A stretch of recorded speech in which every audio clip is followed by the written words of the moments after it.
Hello students, তোমরা নিশ্চয়ই সবাই পড়ছো। তো আমরা পরিমাপ চ্যাপ্টারটা আজকে শুরু করব, যার প্রথম ক্লাসে আমরা জানবো যে পরিমাপটা কেন করা দরকার, পরিমাপ কাদের করা হবে, এই সমস্ত বিষয় এবং তৎসংক্রান্ত আরো কিছু নতুন তথ্য। তো পরিমাপ যেটা বিজ্ঞানের একটা মূল ভিত্তি, কারণ বিভিন্ন বিষয়গুলোকে তুলনা করা, তাদের সম্পর্কে সিদ্ধান্ত নেওয়ার জন্য তাদেরকে সঠিকভাবে পরিমাপের প্রয়োজনীয়তা রয়েছে। তো পরিমাপ চ্যাপ্টারে আমরা প্রথম জানবো যে কোনো বিষয় বা কোনো বস্তুর আমরা কি পরিমাপ করে থাকি। তো যে সমস্ত বিষয়গুলোকে কোনো ভৌত রাশির পরিমাপ করা হয় সেইগুলোকে প্রথম কথা আমরা বলবো রাশি। যে সমস্ত বিষয়গুলো আমরা পরিমাপ করব, ধরো আমরা এই পেনটার কথা যদি ধরি, এই পেনটার পরিমাপ করব আমরা বলতে আমরা কি বুঝবো না, পেনটার কতগুলো ভৌত বিষয় আমরা পরিমাপ করে থাকি সেইগুলোকেই বলা হবে রাশি। যেমন ধরো বলি, যদি এই পেনটার দৈর্ঘ্য আমরা পরিমাপ করব, তাহলে দৈর্ঘ্যকে আমরা বলবো একটা রাশি। কিংবা পেনটার যে ভর কত সেটা আমরা পরিমাপ যদি করি তাহলে ভর হচ্ছে একটা রাশি। তো এই সমস্ত যে সমস্ত ভৌত বিষয়কে আমরা পরিমাপ করতে পারি আমাদের বাস্তব জগতে, সবগুলোকেই আমরা বলবো রাশি। তো রাশি হবে না এরকম কিছু বিষয়ও কিন্তু থেকে যাচ্ছে বিজ্ঞানে, আমরা যেগুলো পরিমাপ করতে পারবো না, বিষয় করে বিশেষ করে যেগুলো অনুভূতি, যেমন বিভিন্ন প্রকার অনুভূতি, যেমন কি হাসি হোক, কান্না হোক, রাগ, দুঃখ, এই সমস্তগুলো কিন্তু আমরা পরিমাপ করতে পারবো না। তো এইগুলো পরিমাপ করার যদি কোনো যন্ত্র থেকে থাকতো, তো আমরা কারোর সঙ্গে যন্ত্রটিকে অ্যাটাচ করলেই তার সেই সমস্ত গুণাগুণগুলি আমরা যদি জানতে পারতাম, তবে বলতাম যে এই মানুষটি খুব ভালো, এই মানুষটার রাগ খুব বেশি রয়েছে, বা এই মানুষটার মধ্যে ভালোবাসা বেশি রয়েছে, কিন্তু এটা বলা সম্ভব না।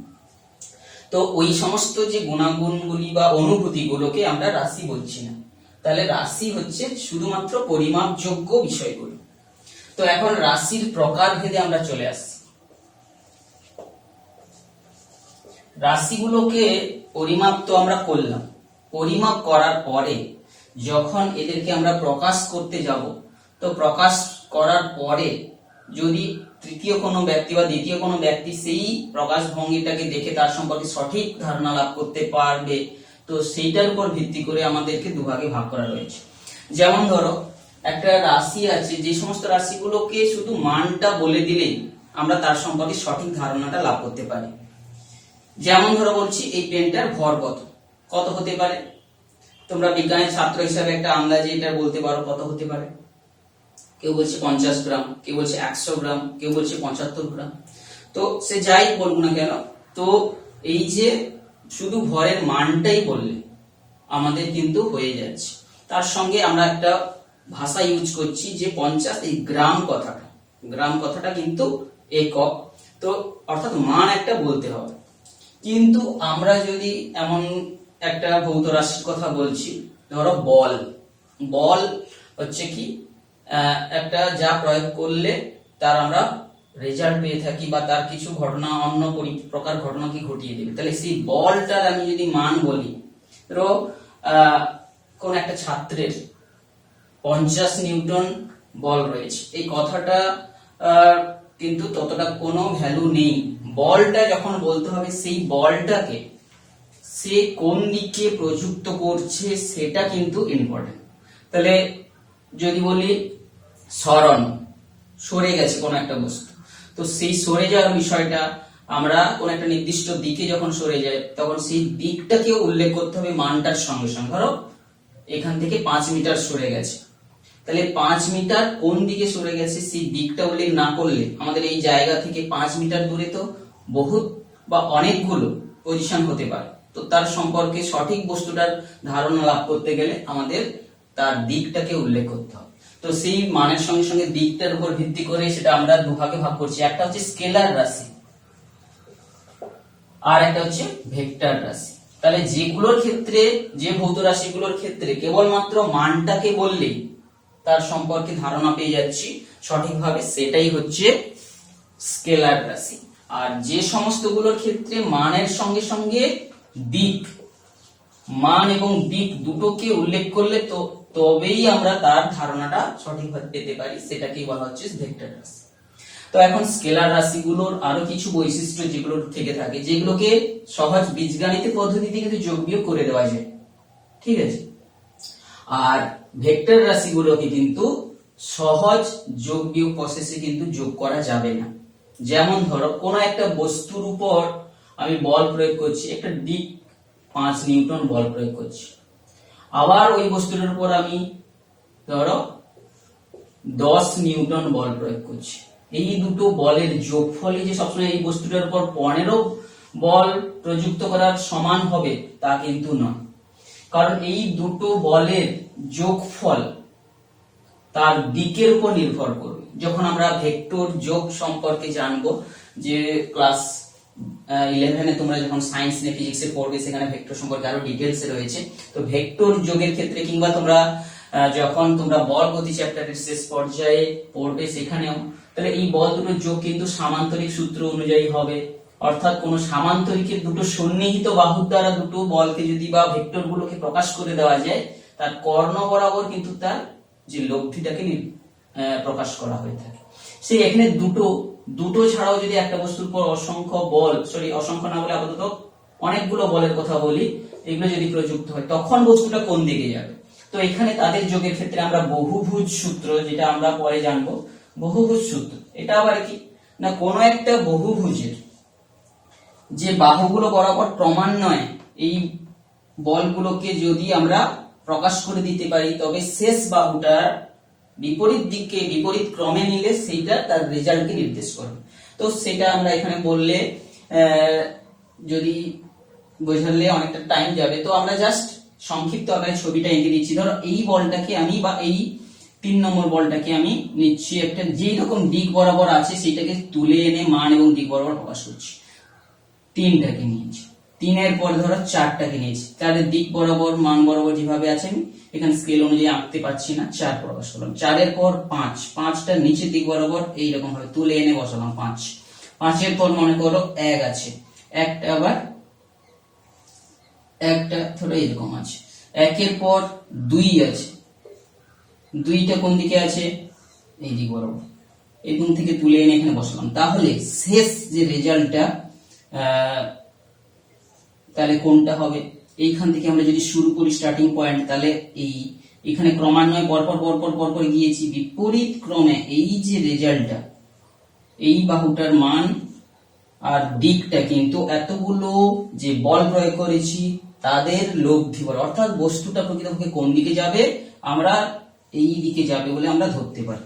তাহলে সে যাই হোক, এটাই হচ্ছে বহুভুজ সূত্র। তো এইগুলো ভেক্টর যোগ করার সূত্র।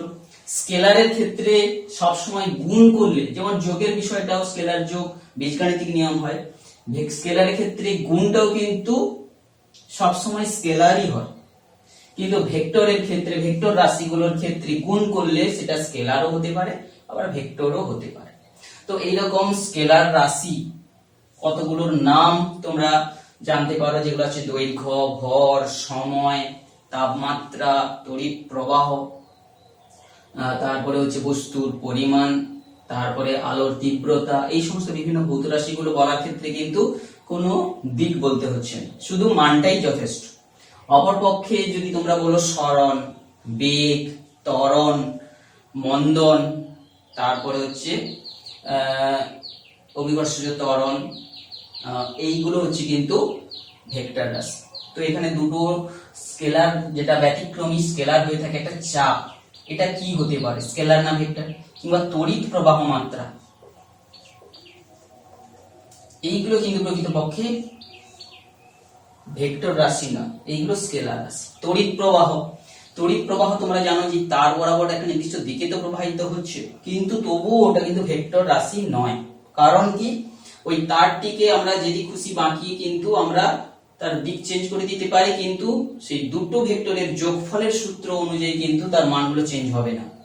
তো সেই জন্য তড়িৎ প্রবাহ যদিও তার বরাবর যায় একটা নির্দিষ্ট দিকে, তবুও কিন্তু ওটা ভেক্টর রাশি হবে না। তো এই তো গেল হচ্ছে বিভিন্ন যে রাশিগুলোর প্রকাশ, তো স্কেলার অথবা ভেক্টর। এবারে এই রাশিগুলোকে যখন আমরা এবারে প্রকাশ করতে যাও, সেই রাশিগুলোকে প্রকাশ করতে গেলে এবং প্রকাশ ভঙ্গিটার একটা যথার্থ মান বা আমরা খুঁজে পাবো, অর্থ খুঁজে পাবো কখন, যখন সেই মানটার সঙ্গে সঙ্গে পাশে আমরা একটা উপযুক্ত শব্দ ব্যবহার করি। সেই শব্দ যেটা ব্যবহার করা হয়ে থাকছে তাকে আমরা বলে থাকি একক। অর্থাৎ কোন ভৌত রাশি পরিমাপ করার পর মানের সঙ্গে সঙ্গে শব্দগত যে বন্ধন, শব্দগত যে টার্মটা যাকে বলছি, যে অভিব্যক্তিটা আমরা ব্যবহার করছি সেটাই হচ্ছে একক। তো একক, এবারে বিভিন্ন ভৌত রাশির জন্য আমরা ভিন্ন ভিন্ন একক গুলোকে আমরা ব্যবহার করে থাকি। তো সেই একক বিষয়টা কি, আমরা যে ভৌত রাশিটা প্রকাশ করতে যাচ্ছি সেই ভৌত রাশিরই একটা মান, উপযুক্ত মানকে আমরা প্রমাণ ধরে নিয়ে সেই মানটার কত গুণ বা কত অংশ ওই ভৌত রাশিটা রয়েছে সেটার আমরা তুলনামূলকভাবে প্রকাশ করে থাকি, কত গুণ বা কত ভাগ, সেই পরিমাণটাকে ধরে নেওয়া বিষয়টাকেই বলা হচ্ছে ওই ভৌত রাশিরই একক। তাহলে এটা হচ্ছে এককের সংজ্ঞা বা যে কোনো ভৌত রাশির এককের সংজ্ঞাটা। তাহলে একক হচ্ছে বিষয়টা হচ্ছে একটা শব্দবন্ধনী, যেটা মান প্রকাশ, কোনো ভৌত রাশিকে প্রকাশ করার জন্য মানের সঙ্গে সঙ্গে আমরা ব্যবহার করে থাকি। তো এই একক কাকে বলে তোমরা জানলে। তো এখন এই এককগুলো কিন্তু বিভিন্ন যে পরিমাপ করা ভৌত রাশিগুলোর ক্ষেত্রে আলাদা আলাদা একক থাকবে।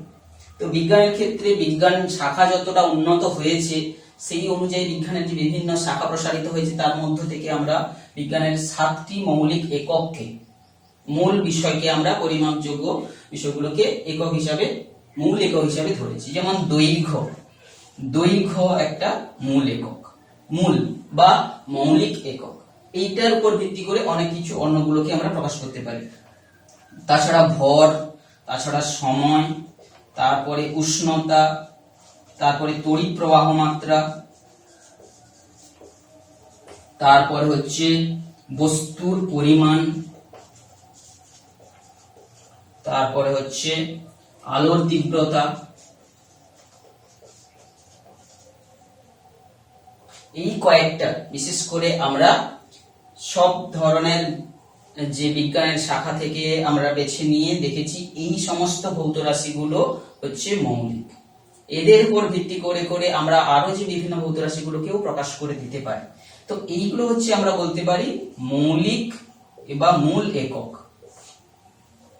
তো এককের এটা শ্রেণী বিভাগের মধ্যে আমরা বলছি। তো এসআই পদ্ধতিতে বলে বিভিন্ন পরিমাপের পদ্ধতি আবার রয়েছে। পরিমাপ যেমন ভাবে আমরা বিভিন্ন ভাষায় কথা বলি, তো বিভিন্ন যে স্থানে কিন্তু পরিমাপের যে পদ্ধতিগুলো আলাদা আলাদা ছিল। যেমন কি আমরা এখানে যদি আমরা কোনো জায়গায় হাত, 1 হাত 2 হাত এই করে মাপ করে থাকি, কোন জায়গায় আবার ধরো 1 বিগত এরকম ভাবে মাপ করার প্রচলন ছিল। তো এটা প্রাচীন পদ্ধতি, ধীরে ধীরে সেই সমস্ত পদ্ধতিগুলোর মধ্যে ইউনিফিকেশন অর্থাৎ সামঞ্জস্য নিয়ে আসার জন্য। কারণ কি, আমরা ধরো কোনো যে ভৌত রাশি, ধরো কোনো ব্যবসা করতে যারা সর্বপ্রথম যে সমস্ত দেশগুলো বিভিন্ন দেশে পাড়ি দিয়েছিল, পর্তুগাল, ফ্রান্স, ইংল্যান্ড, তারা যখন বিভিন্ন দেশে দেশে গিয়ে ব্যবসা বাণিজ্য প্রসার শুরু করছিল, দেখা গেল কি সেখানেই তাদের একটা অন্য প্রচলন রয়েছে এরকম পরিমাপের বা এরকম ভর পরিমাপের। তো সেইগুলো কিন্তু সমস্যা বা বিতর্ক সৃষ্টি করছিল ব্যবসায়ীদের মধ্যে। তো তারা একটা গোষ্ঠীবদ্ধ হয়ে তারা একটা যে প্রচেষ্টা বের করলো যে কি করলে সব জায়গায় তার বিতর্ক থেকে দূরে সরে থাকা যাবে।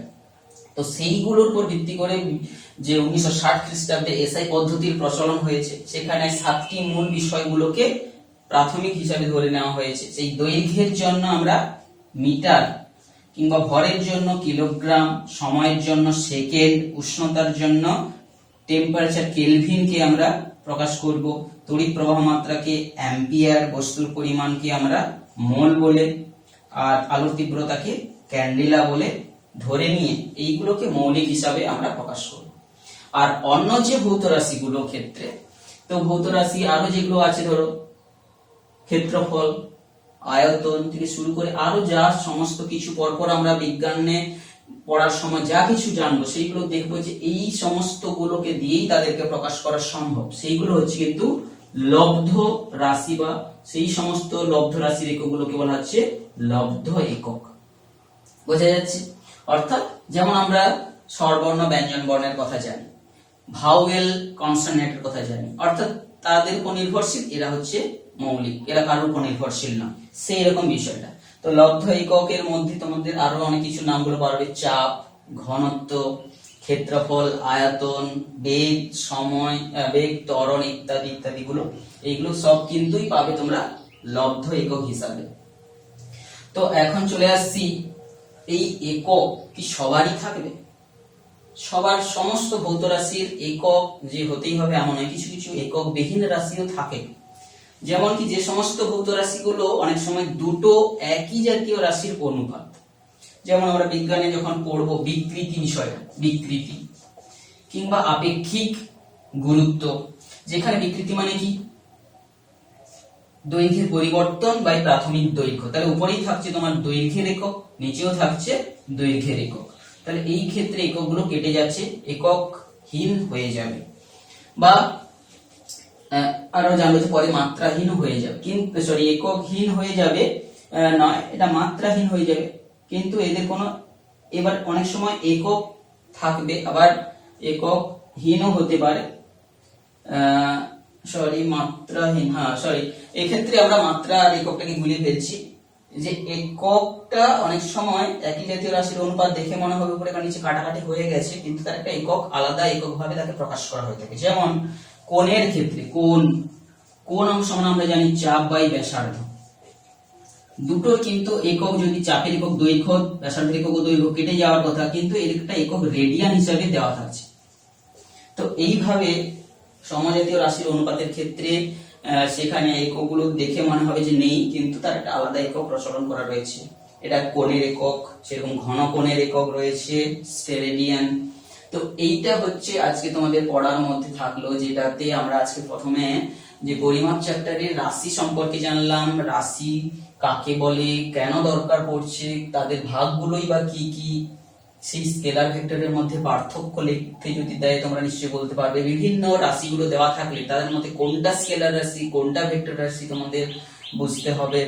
তারপরে একক প্রকাশ, রাশিকে পরিমাপ করার পরে যখন আমরা প্রকাশ করতে যাচ্ছি তখন একটা উপযুক্ত শব্দ বন্ধনী ব্যবহার করতে হবে, সেইগুলো মধ্যে আবার কতগুলো মৌলিক একক, কতগুলো লব্ধ একক, আবার যে এককের দরকারই পড়বে সেরকম বিষয়টা এককহীন রাশি, এই সমস্ত গুলো নিয়েই তোমাদের আজকের এই প্রথম যে পড়াটা আজকে আলোচনা করলাম সেটা তোমরা ভালো করে দেখবে। আশা করি তোমরা যদি কোথাও বুঝতে না পারো আমাদেরকে জানাবে, আমরা তার রেজাল্ট দেব।